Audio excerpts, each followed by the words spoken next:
Shadrach, Meshach, Abednego என்பவர்கள் ராஜாவை நோக்கி, நேபுகாத்நேச்சாரே, இந்த காரியத்தை குறித்து உமக்கு உத்தரவு சொல்ல எங்களுக்கு அதிக அவசியம் இல்லை.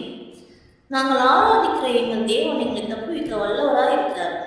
அவர் எரிகிற அக்கினி சூளைக்கும் ராஜாவாகிய உம்முடைய கைக்கும் நீங்களாக்கி விடுவிப்பார்.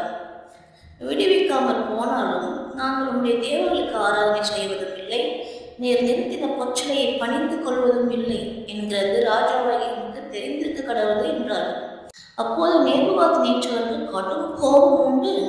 ஷாத்ராக், மேஷாக், ஆபேத்நேகோ என்பவர்களுக்கு விரோதமாய் அவனுடைய முகம் வேறுபட்டது.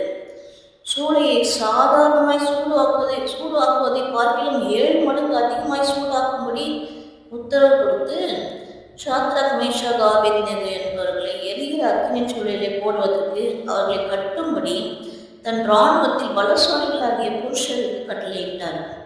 ராஜாவின் கட்டளை கடுமையாக இருந்தபடியினாலும் சூளை மிகவும் சூடாக்கப்பட்டிருந்தபடியினாலும் அக்கினி ஜுவாலையானது ஷாத்ராக், மேஷாக், ஆபேத்நேகோ என்பவர்களை தூக்கி கொண்டு போன புருஷரை கொன்று போட்டது.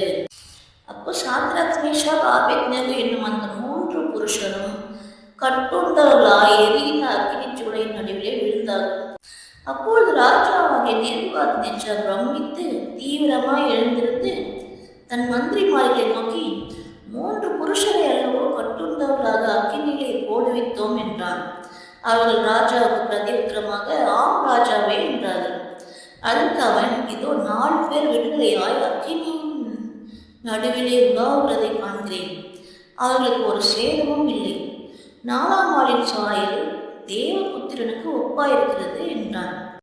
அப்போது நேபுகாத்நேச்சார் எரிகிற அக்கினி சூளையின் வாசலண்டைக்கு வந்து, உன்னதமான தேவனுடைய தாசராகிய ஷாத்ராக், மேஷாக், ஆபேத்நேகோ என்பவர்களே, நீங்கள் வெளியே வாருங்கள் என்றான்.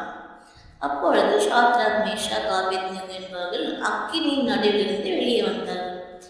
தேசாதிபதிகளும் அதிகாரிகளும் தலைவரும் ராஜாவின் மந்திரிகளும் கூடி வந்து அந்த புருஷருடைய சரீரங்களின் மேல் அக்கினி பலம் செய்யாமலும் அவர்களுடைய தலைமையில் கருகாமலும் அவர்களுடைய சால்வைகள் சேதப்படாமலும் அக்கினியின் மனம் அவர்களிடத்தில் வீசாமலும் இருந்ததை கண்டார்கள். இப்பொழுது நேபுகாத்நேச்சார் வசனித்து, அவர்கள் தங்களுடைய தேவனை தவிர வேறொரு தேவனையும் சேவித்து பணியாமல் அவரையே நம்பி ராஜாவின் கட்டளையை தள்ளி தங்கள் சரீரங்களை ஒப்புக்கொடுத்ததினால் அவர் தமது தூதனை அனுப்பி தம்முடைய தாசரை விடுவித்தார்.